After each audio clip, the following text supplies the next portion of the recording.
Hi, welcome back to Analyzing with Grace. I'm Gabby Grace, and today we're talking about two different things. The first is documentary aspects in fictional films and Archer theory. And we're going to be using the same film for both topics. The first thing is documentary aspects in a fictional film. And the film we're going to be using for both examples is Star Wars Revenge of the Sith, directed by George Lucas, as I hope, I was going to say everyone, but I'm not going to judge too much. I hope a good amount of the people that are watching, if anyone's even watching these, is a Star Wars fan, because I am. So, we're going to be using Revenge of the Sith as an example. I think I have the name right.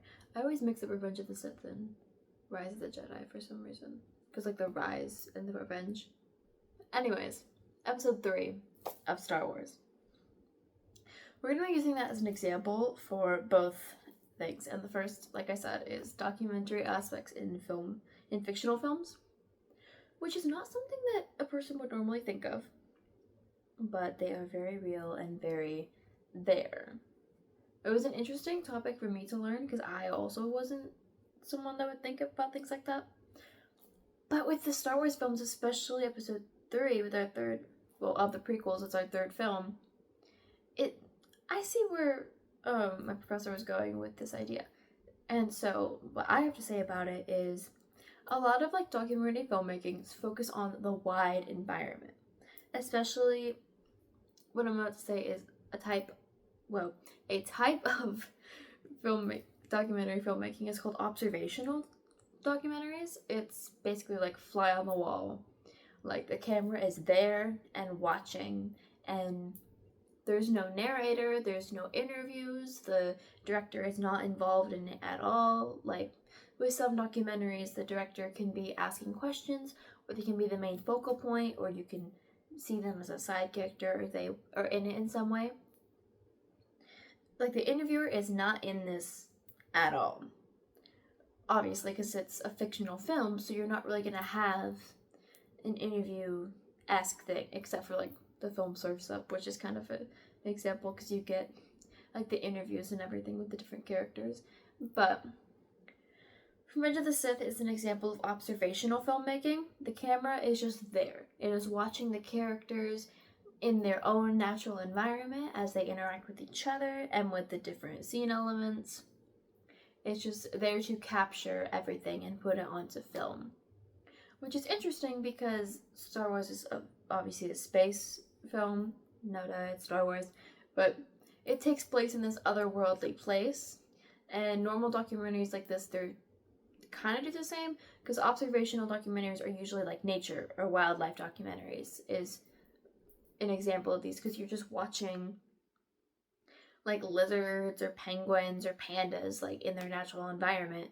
Sometimes there is a narrator, sometimes there's not. It just depends. But it's like that. You're just watching them in a place that you would never be able to watch them in.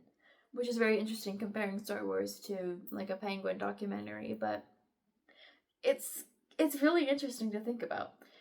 Because like I just said, you're never going to be in any of those places, but yet you're watching these characters as an animal or a human. Humans are animals, but like a penguin or a panda or a human being interact with getting food, have getting a love interest, interacting with family, interacting with the environment that it's in.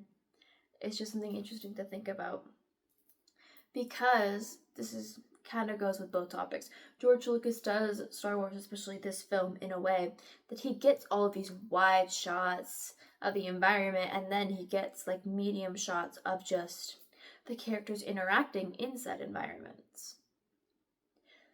Which is kind of what documentaries do. They get the wide scope of just the animal's habitat and where they're living, and then you get medium or close shots of the animals themselves.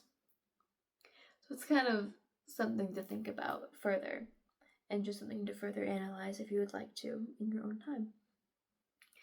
And another topic, our second topic for this video, is auteur theory. Auteur theory. It's a French word. It means author. And the basics of it is the director is like the sole creative author and an artist behind the making of a film. Yes, you have your costumes, you have your wardrobe, costumes and wardrobe are the same thing. You have your set designers, you have like your casting directors, you have your stage managers for like that kind of performances. For movies, you have like your producers and everything, but the director is like the soul. He's like the ringleader. The director, they're like the key like focus behind it. They're like the ringleader, the master of the circus that is making a film. And they have all of their creative input into every single aspect and department of a film. Like when casting for a film, the directors get to help pick out the people, or they get to approve the people that they want to be in their films. With wardrobe and costuming and makeup, they get to help pick different elements, especially with like special effects that they think would do best for a character. They get to see which clothings would work well with what they have in their mind. They can share like sketches or visual ideas with the costume and wardrobe heads and the makeup artist in order to further communicate and best have their artistic image presented in the film, best how they want it to be and how they see it in their mind.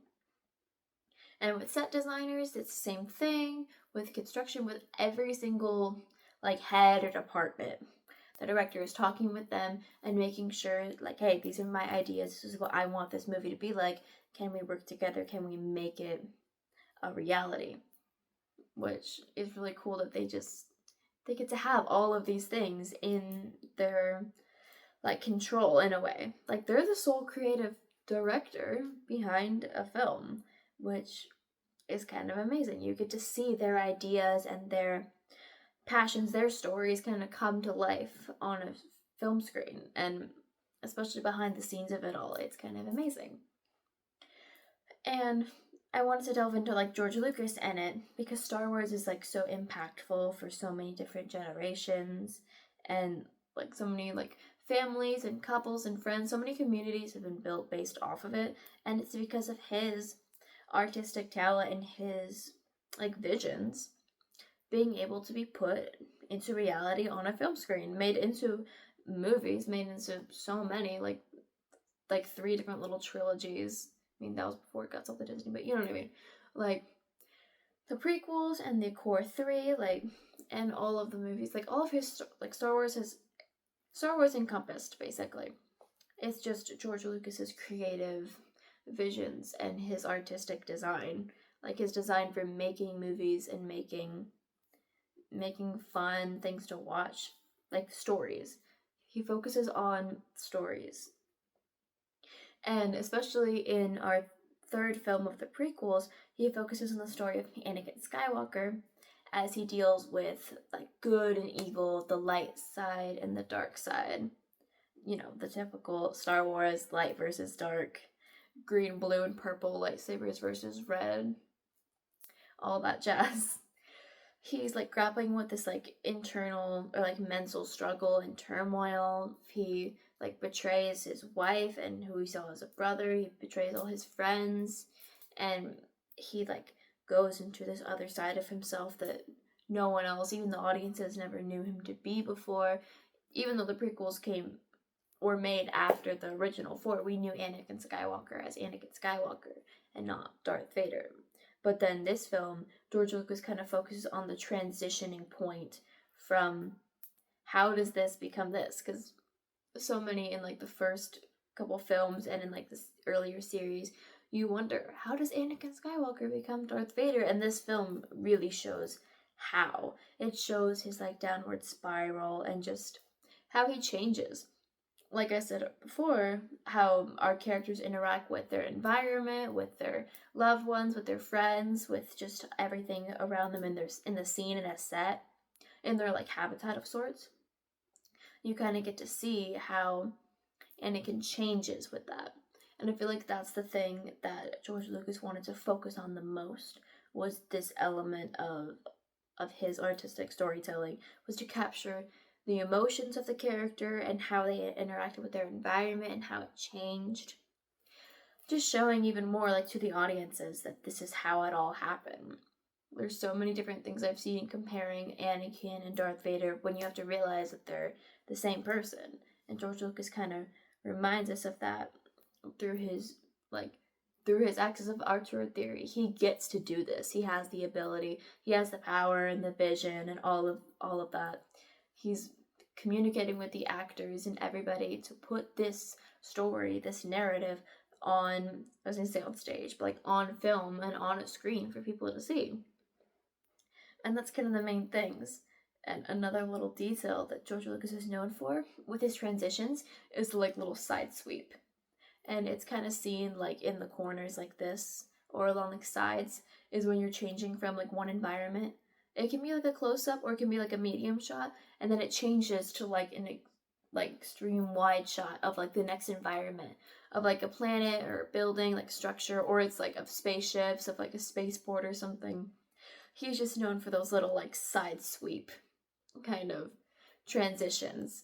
And that's another like way that he gets to do that. He's allowed to. That's what he wanted to do for the film. That's an element he wanted to highlight. And I think everyone enjoyed it because they noted it. It's been noted as like a key little George Lucas Star Wars element that never fails to appear in any of his films that he's made. So that was my little talk about Star Wars and about observational filmmaking and observational documentary filmmaking and about different documentary aspects in film and auteur theory and just George Lucas and his visionary design. And if it looks like it was weird, my camera storage went kaploot, so that's why it looks like it was a little skip. But other than that, thank you so much for watching and listening to another episode of Analyzing with Grace, and I hope you had a good time learning about different things, about different aspects that you might not have thought about before and that you might not have known. So, thank you for watching.